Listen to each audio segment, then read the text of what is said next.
Welcome to Unleashed at Work and Home, the show dedicated to helping veterinarians, vet techs, dog trainers, shelter and rescue workers, pet sitters, and all the other animal-crazy pet professionals manage their stress and find more joy. I'm your host, Colleen Pilar, and I'm thrilled you're here with us today.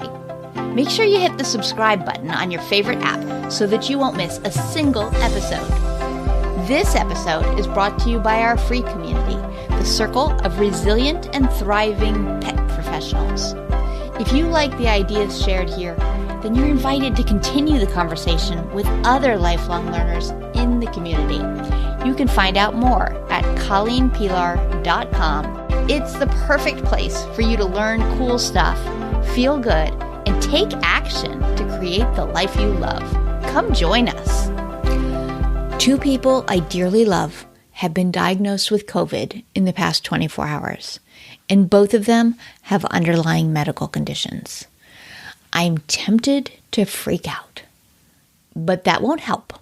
So instead, I thought I would do a podcast episode about dealing with worry in the hopes that it can help you and that it can also help me. So worry is an emotion that we've evolved to feel in the face of threat or danger. It's a chain of negative thoughts that kind of grab you and take hold of your mind. They can be very disturbing or intense. I come from a long line of worriers. My family is champion level of worriers. And honestly, probably so do you. The human brain is designed to solve problems related to survival in an outdoor environment in nearly constant motion. We've talked about that on the podcast before. I wanted to say it again. The human brain is designed to solve problems related to survival in an outdoor environment in nearly constant motion. So our ancestors were always scanning, going, everything okay? Is everything okay? Is everything okay? And the ones who survived were the ones who took quick action in the face of danger. So they were worriers. This is a super helpful trait. Your brain is trying to protect you when it is filling your head with worries. The problem comes in that it's not really helpful for modern life. There's nothing that worrying about COVID can do for me. It's not going to help me help my family members. It's not going to help me show up better for anyone in this moment. It's just going to have negative effects. Unless we're under immediate threat, the emotion of worry almost always gets in the way. It gets in the way of effective problem solving.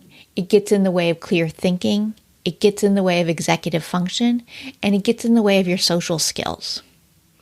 So some of the effects of worry that have shown up on studies are sleepless nights, decreased confidence, arguments with loved ones and coworkers, reduced appetite, poor performance at work, avoidance of social events, increased alcohol consumption, paranoia, and nausea.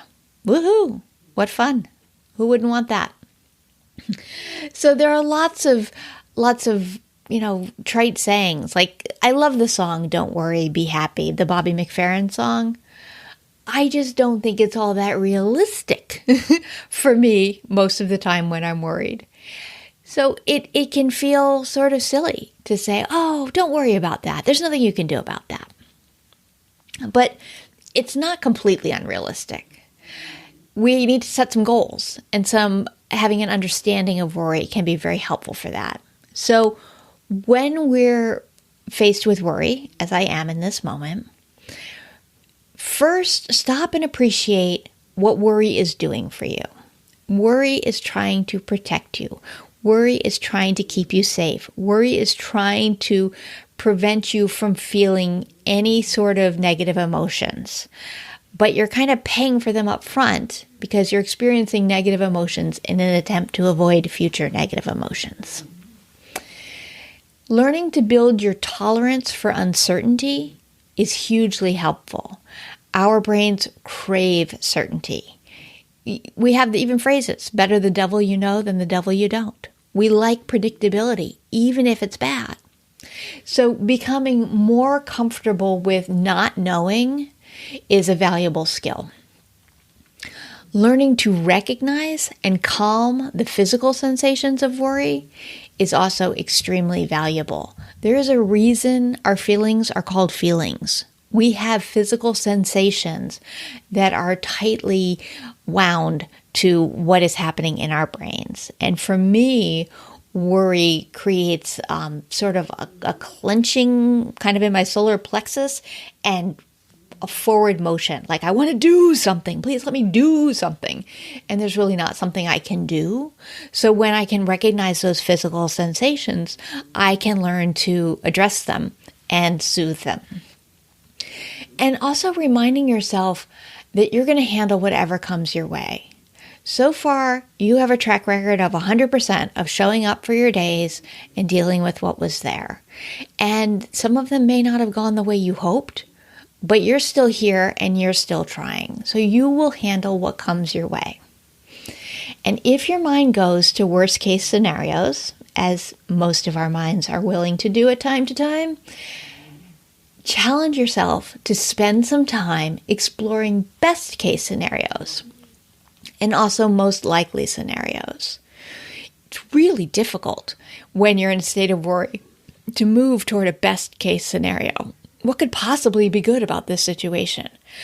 But challenging yourself to think about that can broaden your view, give you a little bit of emotional distance, and help you see things a little bit more clearly.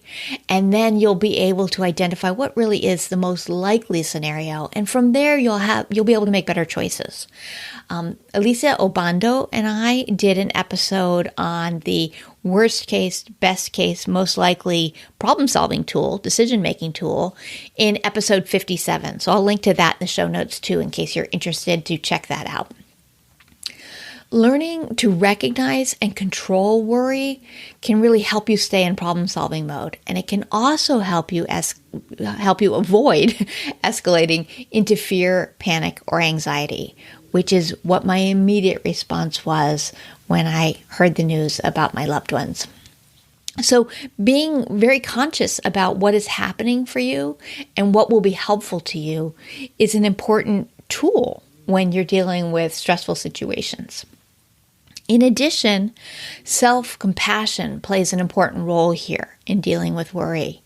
Becoming self-critical or frustrated at your brain's attempts to keep you safe isn't going to help you. It'll only keep you in a stressed state.